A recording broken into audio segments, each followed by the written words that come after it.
ఈ గార్మెంట్ కోసం మీరందరూ బిజినెస్ చేస్తారని ఈ వీడియోస్ నేను అయితే ఎందుకు చేస్తున్నానో ఫస్ట్ అది చెప్తాను. నేను ఫస్ట్ జెంట్స్ వేర్ పెడదాం అనుకున్నాను. చాలామందిని అడిగాను, ఎవ్వరు కూడా చెప్పలేదు. చాలా ఫ్రెండ్స్ని అయితేనో ఒకసారి కలకత్తా అయితే మా ఫ్రెండ్స్ వెళ్తుంటే వాళ్ళకి డబ్బులు ఇచ్చాను. నాకు ప్యాంట్స్ జీన్స్ ఎలా కొనాలో కూడా ఫస్ట్ ఆఫ్ ఆల్ తెలియదు. మా ఫ్రెండ్స్ వెళ్తుంటే అక్కడ బట్టలు చాలా రేటు తక్కువ తీసుకుంటాను అంటే మా ఫ్రెండ్కి ఫస్ట్ 5000 ఇచ్చాను.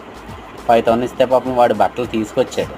తీసుకొస్తే తీరా ఏమైందంటే అందులో పాత సరుకు కూడా కలిపేశారు. వాడికి తెలియదు కొనడం, నేనైతే వెళ్ళలేదు కాబట్టి వాడికి మనకి వచ్చాక సరుకు చూసుకుంటే తెలుస్తుంది కదా. చూశాను, ఒరే ఇవన్నీ పాతవిరా, ఇందులో